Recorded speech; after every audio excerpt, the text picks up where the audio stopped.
That night we were put into roughly 100 soldiers that were still alive. I don't know how many lines there were, with 2 guards in the front, 2 guards in the back. It must have been about 2, 3 o'clock in the morning. And as we were marching along the river lawn, I said to the chap next to me, I can remember his name like it was just yesterday, Monty. I said, Monty, now's the time to escape. You take care of your guard, I'll take care of my guard. Let's ease back from the line as best we can. 3 of the guys ahead of us heard it, and they eased back with us. So I pushed my guard into the river. He pulled me in with him. I had hardly any clothes on. I mean, we all had torn shirts, torn pants, nothing that you'd say would be warm enough. The water was freezing. Remember, I was on the swimming team. And the guard had his heavy coat, he had his rifle over his shoulder, he had his helmet on, and I figured now's the time to use what I learned when I was in the 505 Combat Military Police. Quick kill. It worked.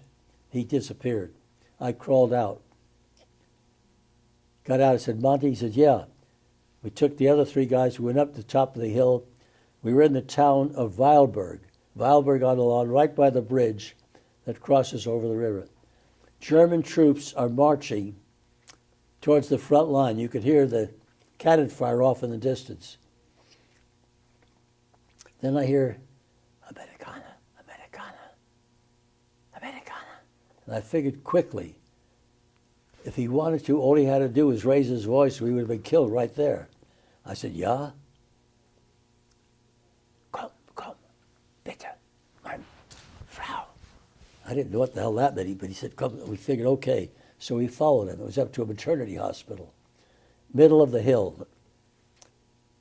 He took us in, brought us up to the attic, brought us each hot water, it wasn't soup, it was hot water, I think, and a slice of bread. And he said, and he disappeared. We stayed up there. We could see out the window.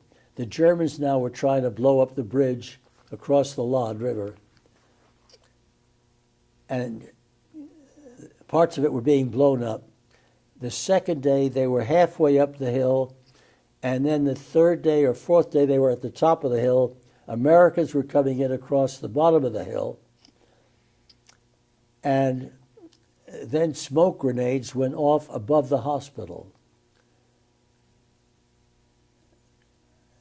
I had been so bombarded by bombs and strafing, and I no longer was in my right mind when I saw the smoke grenades up over the hospital. I had to get out of there.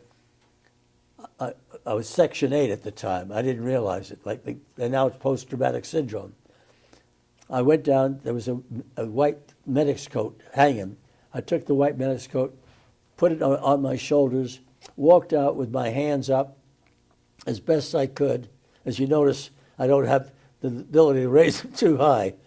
Walked out, made a left turn, and all the firing it was like a shooting gallery. Utter quiet. Got down to the bottom of the hill, and the American guard says, halt! And I said, I'm an American POW, where's your command post? He said, 1 block to the right, upstairs. Got to the right, 1 block to the right. Couldn't get upstairs. I think I crawled up there. Finally got up there, and I said to that hospital is a maternity hospital. We have 4 Americans up in the attic and a civilian that helped us escape. Don't cut off the artillery from bombing it. And then I gave him a clue of where the Germans were at the top of the hill that we could see out the window. And then I said, I have a piece of paper here where I have buzz bomb sights, V2 sights, and I showed, I said, this is out of Gerolstein. He said, oh, that's all in American hands now. Don't worry about it. We'll take care of it. At which time, a wagon pulled across with pork chops and fruit salad.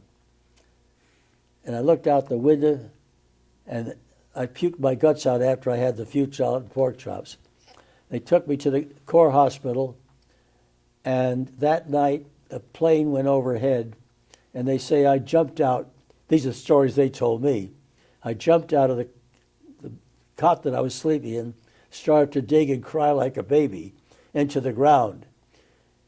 A week later, they couldn't move me. So a week later, I was flown to a hospital in England, Chichester, and I was put behind locked doors, truly Section 8. Before I left, I told them to take care of our guys and take care of the German who took care of us, make sure he has lots of food and all. I got to Chichester, behind the locked doors, and I'm being treated for I think the list was like 80 different things, from malnutrition. I'd lost 90 pounds. I wasn't quite in my right mind. And almost every night or every other night, I was picked up in the town of Chichester in my PJs, having escaped from the hospital. And I was there for like 3 months before I was shipped back to the States, where my child bride and I got married. And then I had a 60 or 90-day furlough with hospital care in Asheville, North Carolina. We were staying at the Biltmore Hotel, had a wonderful trip there. It was a honeymoon.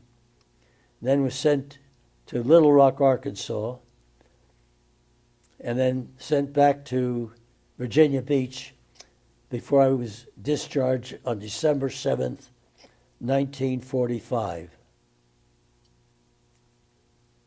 Then I had 5 years of psychiatric treatment from Dr. Francis Terrence on a one-to-one basis.